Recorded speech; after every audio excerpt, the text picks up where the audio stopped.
Assalamualaikum warahmatullahi wabarakatuh. Alhamdulillahi rabbil alamin. Wassalatu wassalamu ala asrafil anbiya'i wal mursalin wa ala alihi wa sahbihi ajma'in, amma ba'du. Saudara-saudara kaum muslimin muslimat dimanapun saja Anda berada di seluruh wilayah Nusantara atau negara Indonesia ini, atau di seluruh wilayah penjuru dunia ini yang berbahagia. Pertama-tama marilah kita panjatkan puji syukur kehadirat Allah Subhanahu wa Ta'ala yang melimpahkan banyak rahmatnya kepada kita semua, dan sholawat dan salam semoga tetap tercurahkan kepada junjungan kita Nabi Muhammad sallallahu alaihi wasallam yang bisa mengantarkan kita dari zaman kegelapan menuju ke zaman yang terang benderang.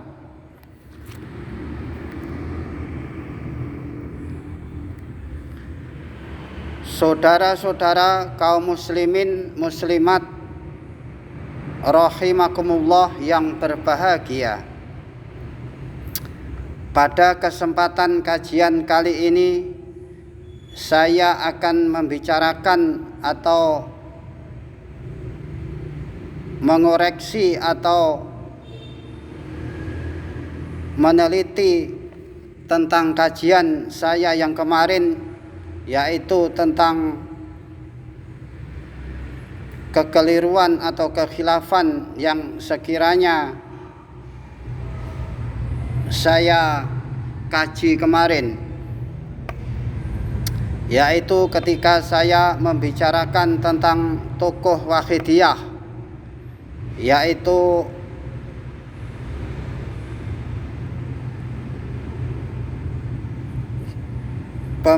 tokoh Wahidiyah, yaitu Romo Kiai Haji Abdul Latif Majid radhiyallahu anhu, tentang kelahiran beliau dan usia beliau, yaitu saya akan menerangkan kembali, yaitu usia beliau 68 tahun, kelahiran pada tanggal 15 Agustus 1952 dan wafat pada tanggal 23 November 2020, yaitu genap usia beliau atau tutup usia beliau yaitu pada usia 68 tahun.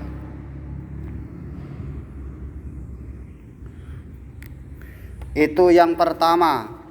Kemudian yang kedua adalah masalah kabinet pada masa pemerintahan Presiden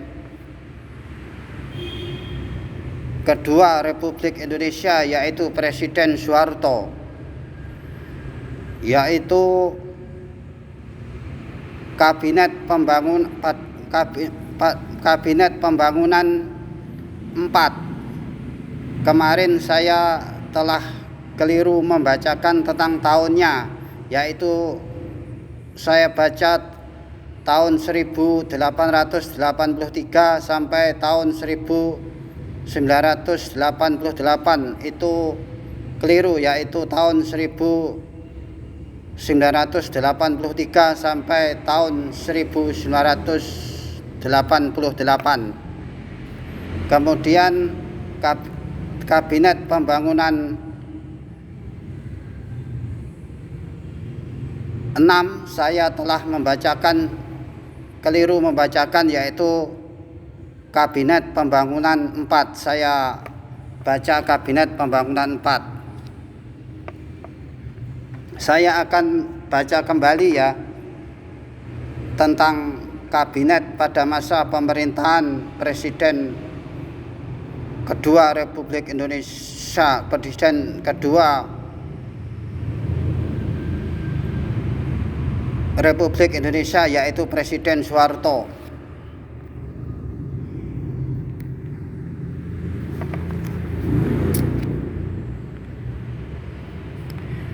Yang pertama adalah Kabinet Ampera II, yaitu terjadi pada tahun 1967 sampai tahun 1968.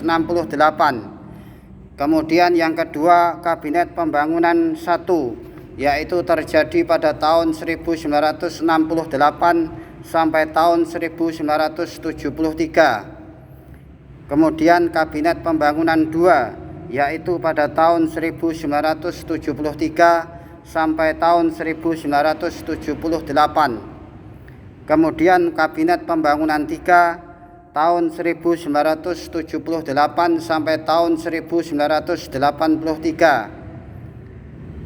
Kemudian Kabinet Pembangunan IV, yaitu tahun 1983 sampai tahun 1988. Kemudian Kabinet Pembangunan V, yaitu tahun 1988 sampai tahun 1993. Kemudian Kabinet Pembangunan VI terjadi pada tahun 1993 sampai tahun 1998. Dan Kabinet Pembangunan VII adalah pada tahun 1998 sampai tahun 1998, di tahun yang sama.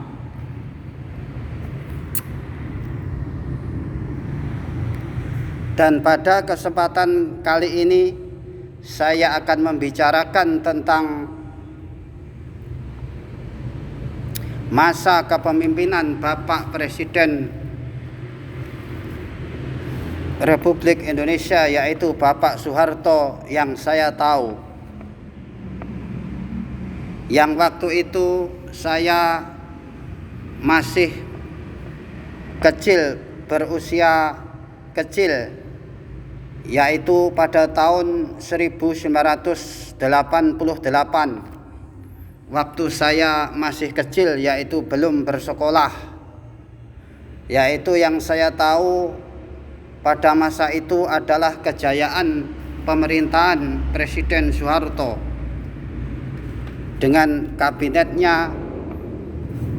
Beliau namakan Kabinet Pembangunan V, yaitu tahun 1988 sampai tahun 1993, yang waktu itu didampingi oleh seorang wakil presiden, yaitu Haji Sudarmono SH. Yang sebelumnya Haji Sudarmono SH itu menjadi ketua umum Partai Golkar pada tahun 1983 sampai tahun 1988, yang pada waktu itu Partai Golkar mengalami kejayaan, merupakan partai mayoritas di negara Indonesia ini, negara Kesatuan Republik Indonesia ini. Di negara Republik Indonesia ini, yang saya tahu yaitu gambar atau foto-foto Bapak Presiden dan wakilnya telah dipasang di setiap rumah di seluruh wilayah negara Indonesia ini, yaitu Bapak Soeharto dan wakilnya yaitu Haji Sudarmono SH. Yang waktu itu saya masih kecil, berusia masih kecil, dan waktu itu adalah masa yaitu Kabinet Pembangunan V itu.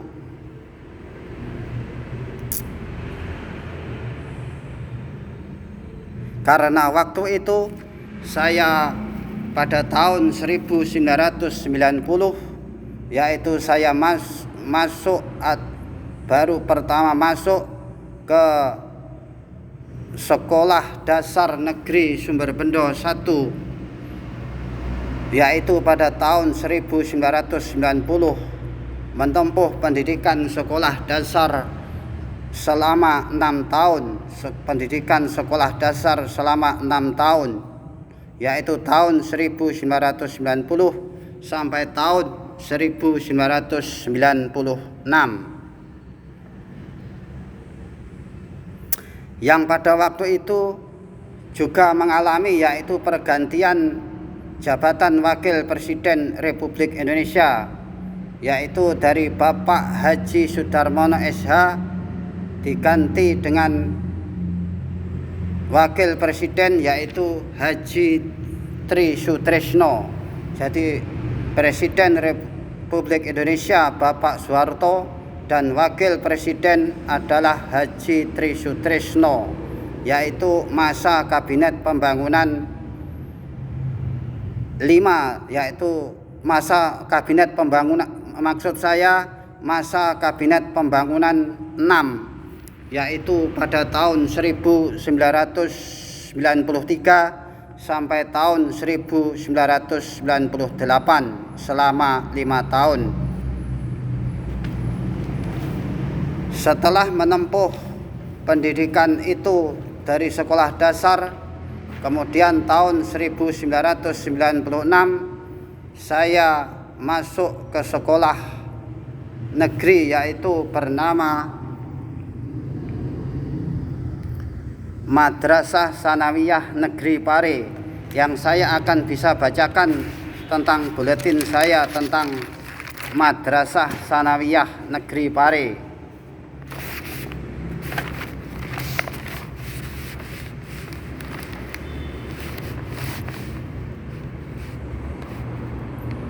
Yaitu waktu saya bersekolah di Madrasah Sanawiyah Negeri Pare. Pada tahun 1996, Kholis masuk ke MTS Negeri Pare.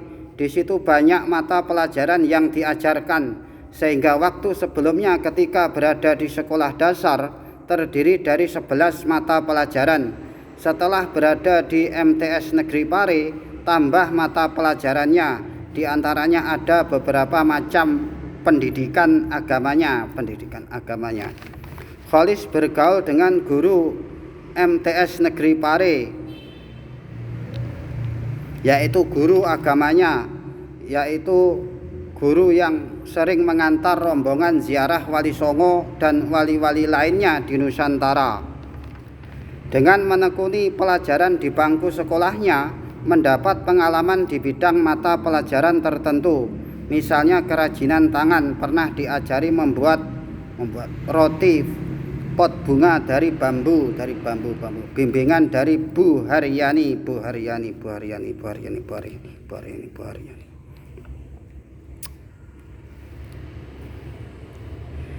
Di Madrasah Sanawiyah Negeri Pare, Kholis mendapatkan pengalaman-pengalaman, di antaranya latihan baris berbaris awal mula memasuki sekolah itu. Latihan baris berbaris dipimpin oleh guru olahraga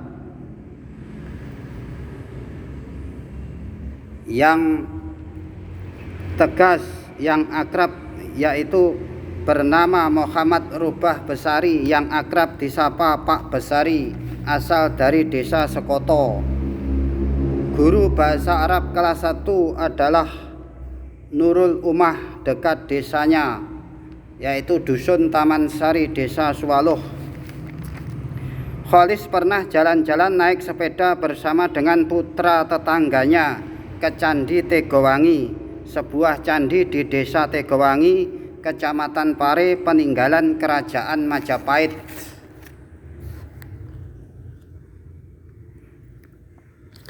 Karena mempelajari pendidikan sejarah di MTS Negeri Pare, dia ingin mengetahui candi itu. Maka atas petunjuk temannya, suatu hari dia mengajak putra tetangganya naik sepeda ke Desa Tegowangi. Partai yang berkumandang waktu itu adalah Partai Golkar, sehingga salah satu guru agamanya berpartisipasi ke dalam partai itu. sedangkan keluarga Khalis sendiri berpartisipasi ke dalam Partai Persatuan Pembangunan yang dipimpin Haji Ismail Hasan Matairum SH. Tahun 1998, Soeharto mengundurkan diri dari jabatannya karena banyak rakyat menghendakinya, termasuk tokoh masyarakat dan mahasiswa. Mahasiswa melakukan demo waktu itu karena adanya dugaan beberapa masalah dari pihak pemerintah, yaitu dugaan korupsi. Dana yang dimiliki pemerintah mencapai triliunan, sehingga mahasiswa meminta agar pemerintah membagikan dana itu kepada rakyat.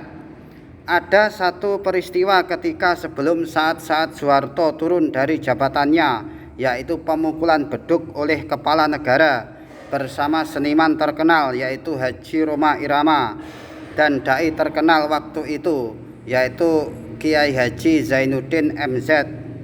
Beduk yang mencapai harga ratusan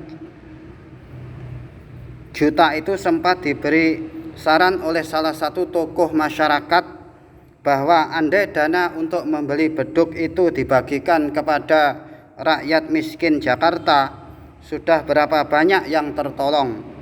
Itu salah satu alasan masalah dalam penurunan jabatan Presiden Indonesia oleh Ketua MPR RI Haji Harmoko. Keluarga Soeharto saat itu mendapat kritikan banyak dari masyarakat termasuk para ulama. Salah satunya Kiai Haji Abdurrahman Wahid, Ketua PBNU, yang kemudian menggantikan presiden setelah Bapak Baharudin Yusuf Habibie. Keluarga Soeharto saat itu mendapat kritikan banyak dari masyarakat termasuk para ulama. Salah satunya Kiai Haji Abdurrahman Wahid, Ketua PBNU, yang kemudian menggantikan presiden setelah Baharudin Yusuf Habibie. Pergantian kepemimpinan dari Bapak Soeharto kepada Baharudin Yusuf Habibie adalah tahun 1998 ketika Khalis duduk di bangku Madrasah Sanawiyah Negeri Pare. Pergolakan politik saat itu tinggi, lebih-lebih saat diumumkan akan diadakan pemilihan umum lagi. Partai yang berkumandang akan bertambah menjadi 48 partai. Partai besar diantaranya PDI Perjuangan, Golkar, PKB, P3 dan PAN. Setelah diadakan pemilihan umum, maka diteruskan dengan pemilihan capres dan cawapres oleh para wakil rakyat yang duduk di kursi DPR MPR. Kemudian pemenang dalam pencalonan itu adalah Kiai Haji Abdurrahman Wahid atau Gus Dur sebagai Presiden Republik Indonesia dan Megawati Soekarno Putri sebagai wakilnya. Saat pemilihan itu Khalis bersekolah di Madrasah Aliyah Negeri 3 Kediri, duduk di bangku kelas 1. Pesta pora meriah saat itu, saat pemilu. Begitulah saya bacakan yaitu buletin saya, yaitu ketika bersekolah di Madrasah Sanawiyah Negeri Pare.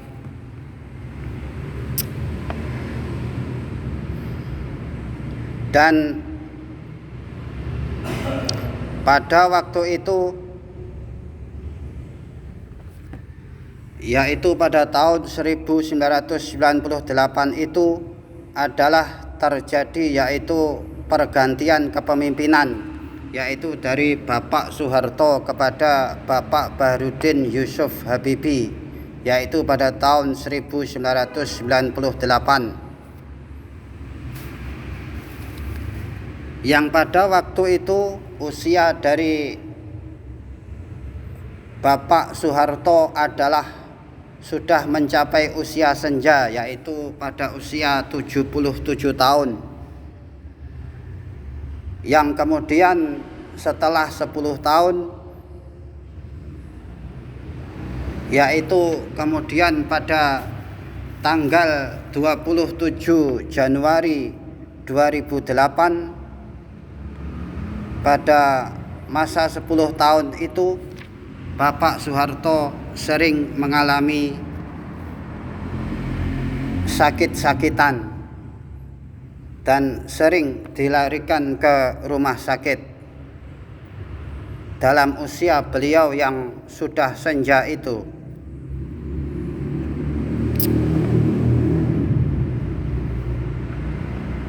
Dan saya bisa tegaskan kembali, saya bisa simak kembali, yaitu bahwa Presiden Soeharto atau Bapak Soeharto itu adalah kelahiran pada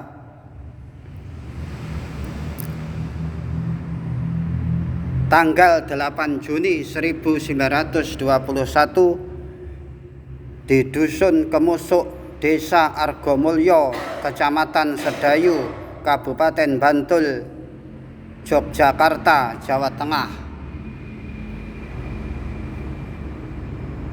Dan wafat pada tanggal 27 Januari 2008 dan dikebumikan atau disemayamkan di Astana Giribangun, yaitu di Desa Girilayu, Kecamatan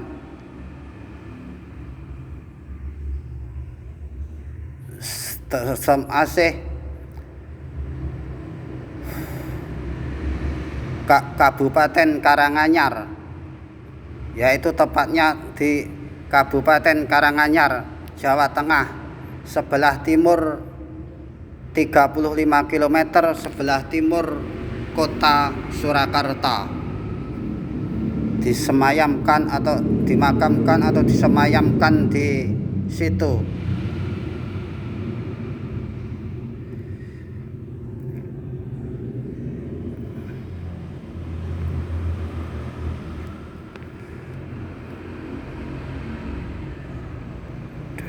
Desa Girilayu, Kecamatan.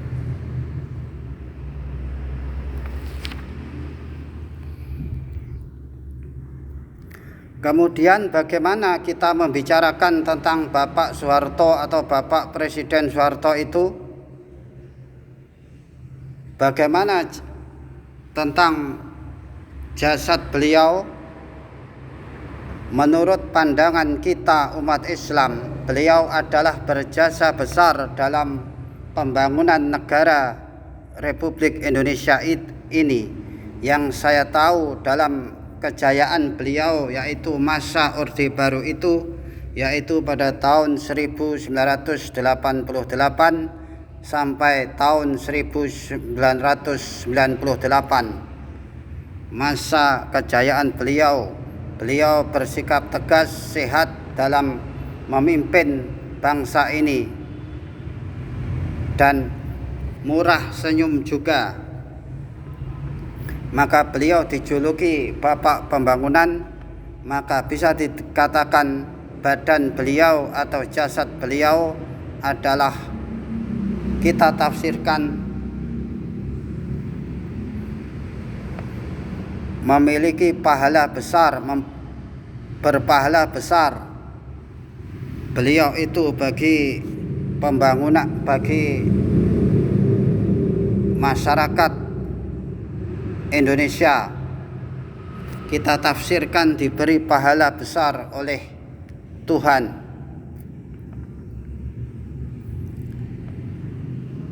Dan bagaimana tentang keadaan tentang ruh beliau itu? Kalau kita lihat menurut syariat Islam, keadaan ruh setelah wafat itu ada bermacam-macam, yaitu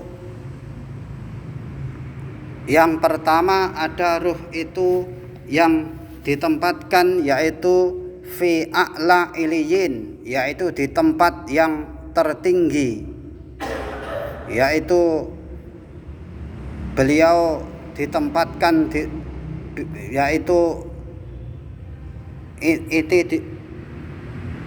adalah untuk ruh para nabi dan rasul, ditempatkan di tempat yang tertinggi, fi a'la iliyin, yaitu bisa diibaratkan yaitu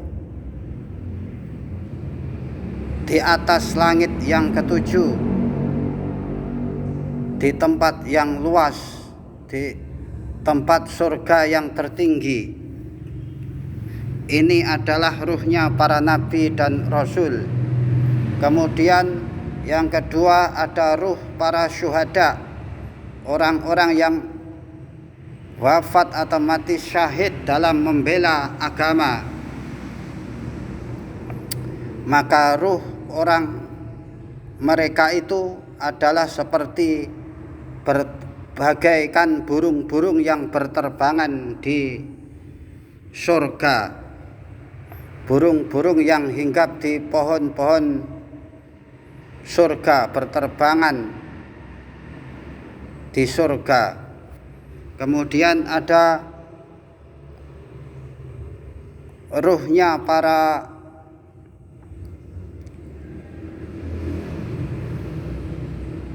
orang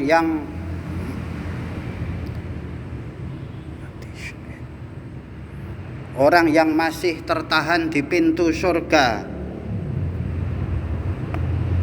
Ada ruhnya yang masih tertahan di pintu surga. Kemudian ada ruh itu yang masih tertahan di perut bumi. Kemudian ada ruh itu yang masih berkeliaran di dunia karena masih merasakan kebahagiaan hidup di dunia.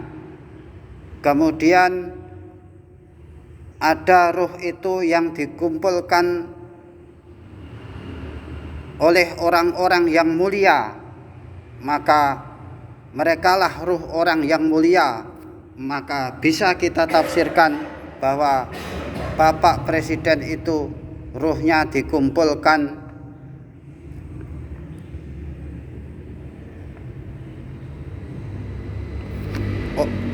dengan orang-orang yang mulia, yaitu dengan mereka orang-orang yang mulia, karena sewaktu di dunia mereka berkumpul dengan orang-orang mulia. Misalnya Bapak Presiden berkumpul dengan para menteri-menteri itu misalnya.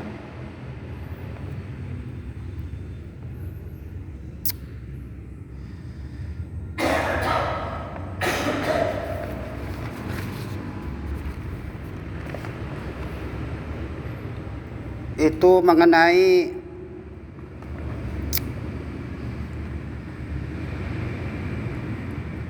Bapak mengenai presiden dahulu yang kita banggakan, yang beliau dahulu berpartisipasi ke dalam Partai Golkar, yaitu Bapak Haji Muhammad Soeharto yang memimpin bangsa Indonesia lama sekali itu, yaitu 32 tahun itu. Dan sekarang ini pemimpin bangsa ini tetaplah ada dan bisa kita banggakan. Dan saya sebagai Gus Kolis, maka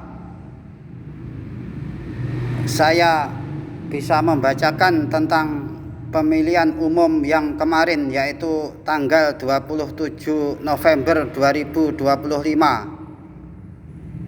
yaitu saya akan memberitahukan tentang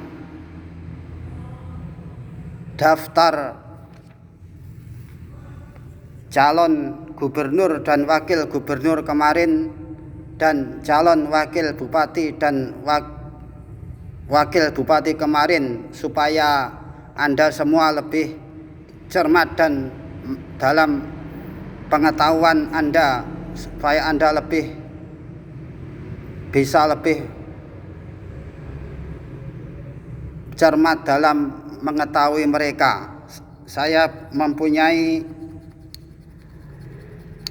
lembarannya, saya tunjukkan ya.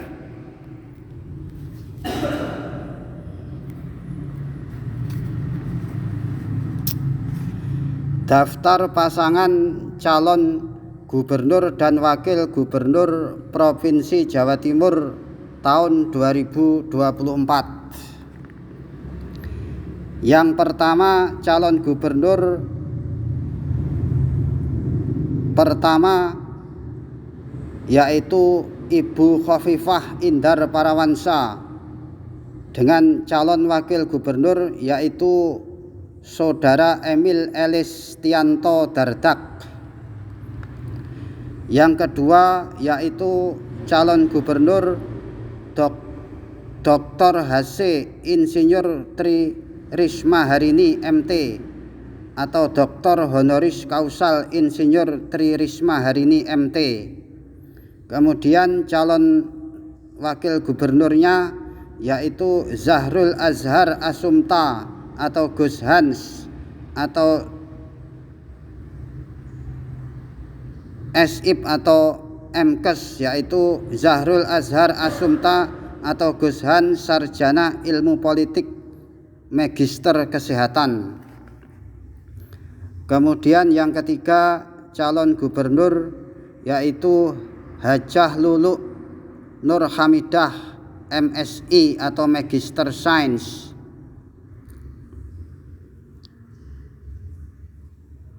Itu calon yang ketiga. Kemudian sebagai calon wakil gubernurnya yaitu Haji Lukmanul Hakim MSI atau Magister Sains. Itu daftar pasangan calon gubernur dan wakil gubernur Provinsi Jawa Timur tahun 2024 dalam pemilihan umum yang kemarin itu.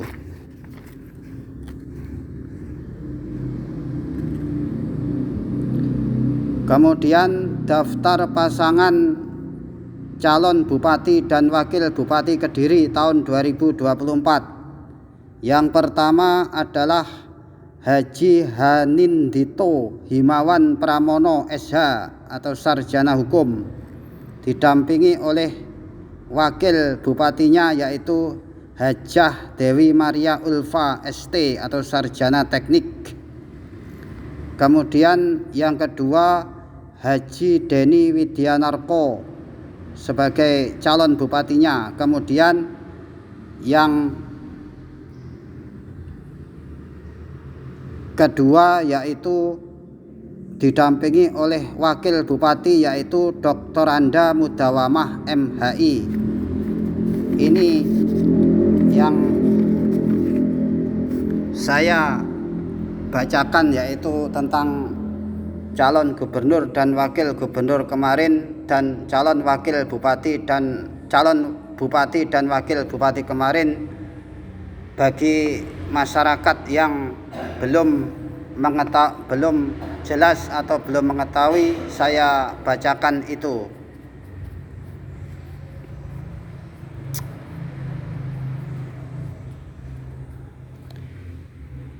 Dan pada hari ini, pada bulan ini adalah bulan Sya'ban, yang saya akan bisa bacakan tentang doa dari bulan Sya'ban, yaitu pada bulan sekarang ini adalah pada bulan Rajab, yaitu menjelang bulan Sya'ban dan bulan Ramadan. Yang saya akan bisa bacakan tentang doa dari ketiga bulan itu, yaitu Allahumma barik lana fi Rajaba wa Sya'bana wa ballighna Ramadana yasir lana umurana waghfir lana. Ini yaitu doa atau pujian pada bulan Rajab menjelang bulan Sya'ban, dan juga setelah itu menjelang bulan Ramadan yang diperkirakan menurut kaum Muhammadiyah, yaitu bulan Ramadan terjadi pada tanggal 1 Maret 2025. Itu tafsiran dari orang Muhammadiyah.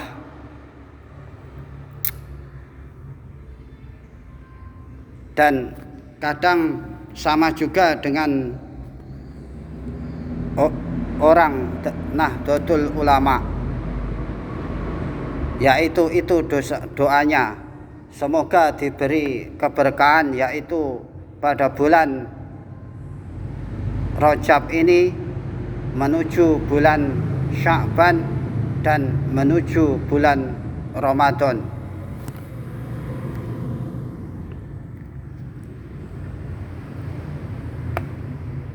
Dan semoga kita diberi keberkahan selalu,